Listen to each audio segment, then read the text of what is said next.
Ooh, you're excited. Wake up. No, falling asleep in the front row now. All right. Hello, friends. My name is Matika Wilbur. I'm from the Swinomish and Tulalip nations, the Stereotypes. I'm the people of the Tide, which is located along the Coast Salish Sea in Washington State. I'd like to raise my hands to the National Education Association for inviting me, to your leaders, Mrs. Garcia, Mrs. Pringle, and especially to all of you and to my elders in the room. I'd like to tell you thank you. Where I come from, we say, Tigwitsi. It's an offering and a showing of respect. Try it, say, Tigwitsi. Tigwitsi. Ooh, educators, thank you. And before I continue, I'd like to acknowledge the indigenous ancestors of this land, the Nacotchtunk people. We honor and give thanks for the opportunity to gather on your land. We remember you. So today you have invited me to share my perspective about institutional racism in education. And what can I offer on such a big, giant, enormous idea? For 4 years, I have been sojourning the American road in my war pony, my RV known as the Big Girl. My purpose as an artist and social documentarian, to gather unprecedented portraits and stories from over 562 federally recognized tribes in the United States. We believe Project 562 can change the way we see Native America. We want to drive conversations about how U.S. citizens can evolve beyond the appropriation and neglect of indigenous images and traditions through a new model of awareness with honest photographic representation and direct narratives of America's first people. When completed, Project 562 efforts will result in a dynamic curriculum with associated publications, exhibitions, lecture series, and online sites. So we are already beginning to see a great fruit from our vision, and so it is incredibly gratifying for me to be here with all of you today. Before I undertook this project, I had a great career and routine as a fine arts and commercial photographer and teacher in Washington State. And all my relatives and friends, they asked, oh my God, but why? Why would you want to leave this for the road to live in an RV? Don't you want a husband? Yeah. And just before I started this work, I had been teaching for several years at the tribal school on my res in Tulalip. And it was during my time here in Tulalip that I buried 19 students in the 4 years that I was a teacher. The toll of addiction, abuse, and unnatural deaths, it overwhelmed me. And after so much loss of potential, I'd sit in lodges with my fellow teachers, and we would pray for our children and beg the Creator to take away the despair. And it was here in those classrooms that I realized that inequality is in fact measured in body count. As Coates says in Between the World and Me, all our phrasing, race relations, racial chasm, racial justice, racial profiling, white privilege, even white supremacy, it serves to obscure that racism is a visceral experience, that it dislodges brains, it blocks airways, it rips muscle, it extracts organs, cracks bone, breaks teeth, and we must never look away from this. We must always remember that the sociology, the history, the economics, the graphs, the charts, all the regressions, all land with great violence upon our bodies. Over and over and over, I realized that the American dream didn't include us. I realized that when Lincoln said, "for the people," he did not mean Native American people. I came to understand that the core of our curriculum is not based in truth. It doesn't acknowledge our indigenous intelligence. If it did, we would teach Haudenosaunee principles like Ganakiowehi, how to be of a good mind, a non-judgmental quality of thinking, where becoming a peacemaker or seed keeper or land steward is held at the highest esteem. We would teach interconnectedness. We would teach our children how to walk in light and love and beauty and how to experience fulfillment. That would be at the core of our curriculum. But we still teach our children that Columbus discovered America. We still gather each year for Thanksgiving and tell the story of Indians welcoming the Pilgrims, because of course we would want a new president like Donald Trump. Let's consider the broader educational experience in Native America. For every 100 students that begin 9th grade, only 50 will graduate from high school. 20 of those graduates will go on to higher education, but only one will graduate from college. It takes 2,500 Native 9th graders to create one Native master's graduate and 7,000 Native 9th graders to create one Native PhD. Hidden in these numbers are the staggering statistics of Native suicides. 1 out of 5 Native male university students will try to kill himself during his college career. Suicide is the second leading cause of death for Native youth aged 15 to 24. And we know that Native youth experience the highest rate of suicide among all ethnic groups in the United States. In fact, I just came from my own res, where I was called back by my former principal, who phoned and said, this was like 10 days ago, Matika, we've already had 5 suicides since school started. Can you come home? We need your light. We need you to come spend time with these kids, talk story with them, inspire them, remind them that it can get better. Will you come? To which I replied, of course I will, because we need this to change. Because our children deserve to live and grow.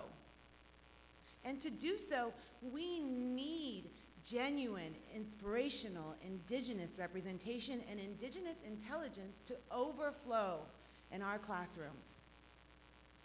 Maybe this seems too obvious, but psychologist Stephanie Freiberg has found that negative misrepresentations deeply damage the psyche of Native youth. They are as impressionable as all children are and given to stereotypes, depressing how they feel about themselves, their communities, and their potential. And without positive representations, kids underperform and redefine themselves destructively. Shockingly, in the same research, when white youths were shown stereotypical images of Native Americans, their self-esteem was raised. So then how can we create systems of equity and inclusion when the messages we're consuming perpetuate racism? Images matter. So to provide Native youth with such positive imagery and understanding is the main reason I packed my bags in 2012 for Project 562. To date, I have visited over 400 tribes. I've touched down in nearly every state. I've grown and cried and loved and learned how to live in an RV that one time lost its brakes on a mountaintop, and another time I hit a deer, and I even caught it on fire while cooking bacon. But God darn it, I've kept on so that one day, like today, I could share some of that Indigenous intelligence, history, and story that I've encountered with folks like you.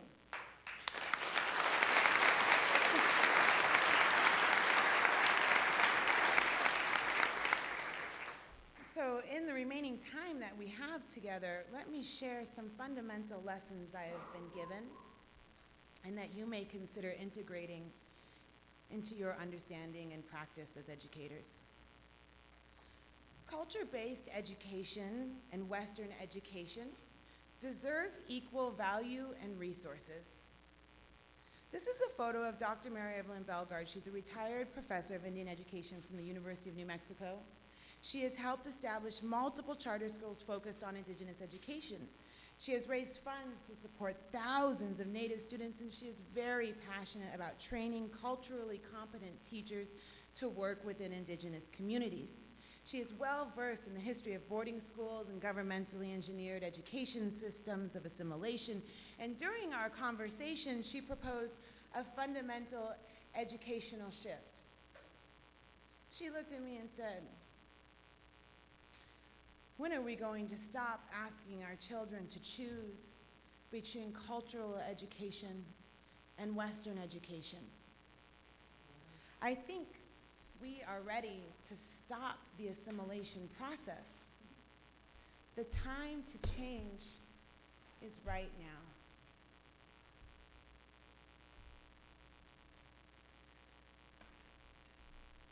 Indigenous equals interconnected. I had the privilege of visiting my Kanakamali relative in Hawaii, where I met Kumu Ka'ea Izan. He's one of the few people who teach in the style of Kia Laleo, a Hawaiian language immersion that has incredible success rates. Students are fluent in Hawaiian within 1 year. The pedagogy is uniquely different because it does not use the written word to teach, but rather uses Hawaiian in its rawest form, the spoken tongue. There are fascinating distinctions between the Indigenous language and English. The English language uses nouns in ways that objectify beings. We say, there's a woman over there. There's a man over there. Once the noun does its work, a being or entity is separated from others. The Indigenous language, on the other hand, relies on verbing. So instead of saying, there's a woman or a man over there, we say, manning, being a man, is happening over there. Womaning, being a woman, is happening over there. According to Kumu Ka'eo, the English use of nouns in other parts of grammar can create a sense of separateness from each other and core elements of life. It is our expression, if our expression is separatist, then our language itself can justify the perpetuation of inequality. We say, well, I'm not Latino or Black or Native or poor or transgender, or that's not my family over there, or that's not my community. Oh, that's not directly affecting my life. Therefore, I am not required to take responsibility for Ferguson or for Standing Rock. I am not responsible to take any sort of action for that noun happening over there. Kumu Ka'eo explains that the Indigenous Hawaiian language does not allow for that same sense of separatism. We find in other native languages a similar inherent sense of inclusiveness, such as Lakota, Dakota, Nakota, utterance Mataquiasin, meaning all my relations, or we are all related. Can you imagine the possibility for social change if we began having American students explore Indigenous languages with their distinct conceptions of interconnectedness? How might our communities change? Identity is inextricably connected to the land. Native American land is essential to Native American identity. We are the people of the blue-green water, the people of the tall pine trees, the people that live within the 4 sacred mountains, and other such land-based self-awareness. But what happens when our relationship with that land is dramatically changed, and even if we haven't relocated, we feel displaced because the face of Mother Earth around us has changed so dramatically. So a few years ago, I went to visit Mr. Colin Soto in Cocopah. Cocopah is in the Prescott Valley of Arizona. It's the last tribe on the Colorado River right before Mexico. Colin can recall growing up in a mud house with his parents who fished and farmed. And every year, the valley would flood. And he remembers naturally irrigating from that flood for the soil to make for plentiful farming. And he recalls a very happy childhood, playing in the river, running free with relatives, enjoying an abundance of fish and foodstuffs. And then he remembers when the river was diverted, scarcity ensued, and the people moved into hut homes. And he looked at me and he asked, Matika, to be Cocopah is to be the people of the blue-green water. But how can we be Cocopah if there is no more water? Academics now have a term for this crisis of being. They call it solastalgia. It's defined as the mourning we experience when separated from a cherished home.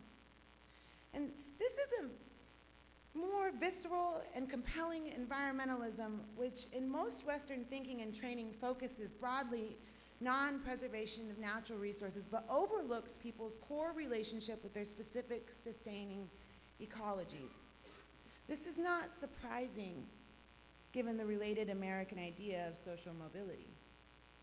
Native Americans don't roll that way. The prolonged environmental and human holocaust we have experienced, our mourning and grief at such loss, have reached a pivotal moment.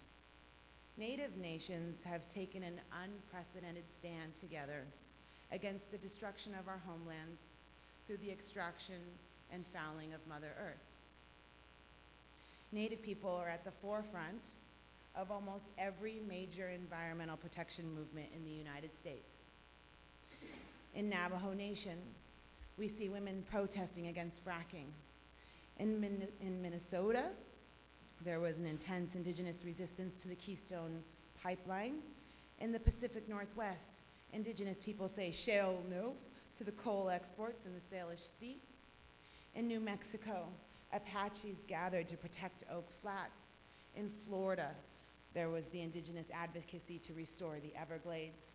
And at this moment in Standing Rock, North Dakota, there is the largest gathering of the modern era of Native American tribes and peoples of the world, environmentalists and human rights advocates for the peaceful protection of Mini-Wechoni, which means water is life, against the DAPL pipeline known as the Black Snake. That threatens so much of the quality and sense of life in the Midwest and all over, really. Impromptu schools have been organized to foster environmental education of hundreds of youths participating in the protection of the Missouri River as part of human-based stewardship for all Americans. So I've been out in Standing Rock for about a month and a half now.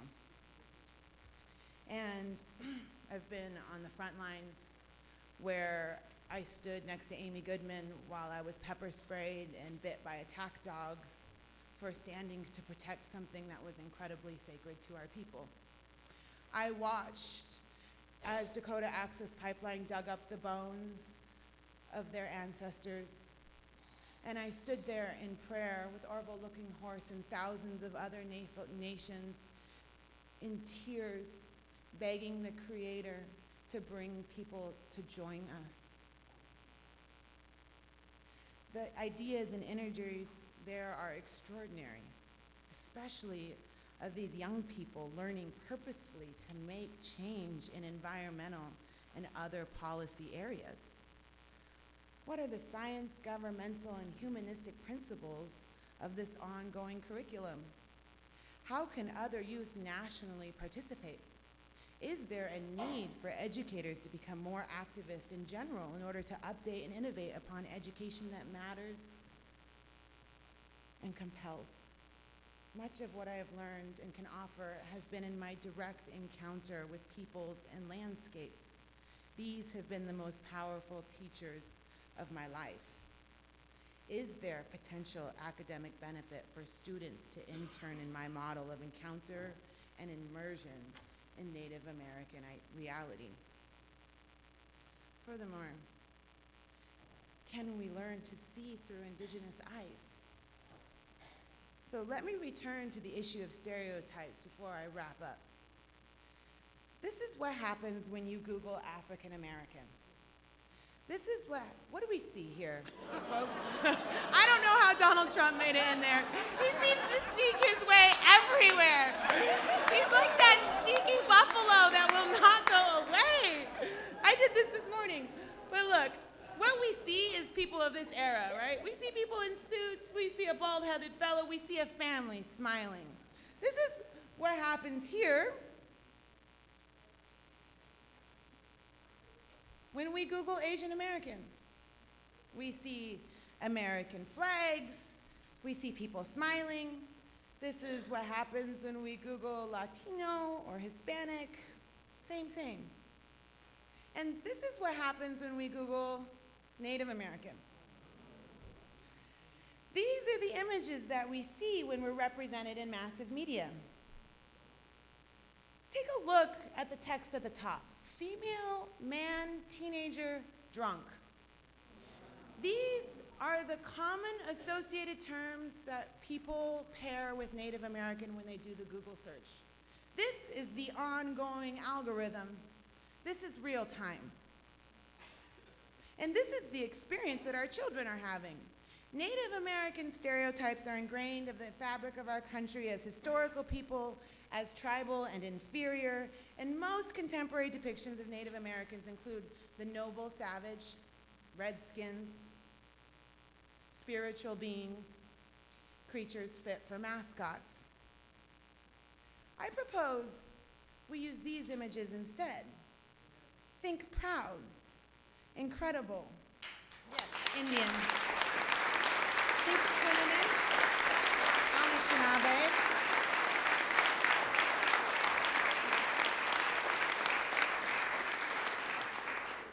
Think of the 1491s. Think of your grandma. Think of your grandpa. Think auntie, cousin, chairman. Think Kanakamali, Tlingit, Zuni, and Pachanga. Think powerful, persevering, and thriving. Think of Bahajoni, and Peaches, and Brandon, and tribal royalty. Think musician, PhD, elder, and fashionista. Think loving, Paiute, Supai, Tulalip, and Crow. Think entrepreneur, filmmaker, scholar, holyman, and fisherman. Think superintendent, fierce, veteran, educator. Think of our families. Think of us as human beings. The Native American youth I've encountered understand that there is another profound knowledge system. It's indigenous intelligence. Our elders are struggling to pass it on to our children with complete mockery and resistance from the school system and other knowledge brokers at large. Think media, higher education, just about every other standardized learning pathway. And the suppression and rejection of this intelligence, which is complete, coherent, valid knowledge systems, is part of why our children are unsettled and dissatisfied. They've expressed this to us in so many ways. They expressed it to me last week when I went to their funerals. Their inability to access intelligence arising from their own people, the kernels of which wait in their beings for activation, makes them alienated and stressed academically with related social consequences. Our children exist with absence, as if part of their minds have been locked away. though they can hear the voices of knowledge calling them to be liberated and to transform them. The return and validation of Native American knowledge systems can occur. It is timely, and their reemergences must be met with widespread welcome and celebration. So, let me recap a few admittedly visionary, but actually pragmatic and doable education projects. Language and story, preservation and recovery through dedicated linguists and scholars, and then allowing native languages to fulfill foreign language requirements. 2, geographical study of First Peoples, territories, national organizations, stewardship concepts, and other fundamentals all deserve space in our classrooms. And 3, the study of Indigenous political concepts, tricameral government, for example, borrowed by Europeans in nation-making and the role of female leadership. This should be standard in constitutional history and leadership training. So I leave you with this question. What would be the curriculum design of Indigenous intelligence? What core units can we create? And are you ready to become an ally of the important transference of Indigenous intelligence? And to close this circle in a good way, as my elders have taught me, I'd like to share a healing song with you so that we can bring our hearts and minds together to pray for our children, for our systems that so desperately need change, and for the courage to do so. And so I ask that you sing with me. If you sing, you stand. If you stand, you pray. If you pray. And whatever the way that works out for you, we'll close that this way. This song comes from House It. It means we're inviting the Creator into the space, and we're inviting the Creator into our mind to help us bring our minds together.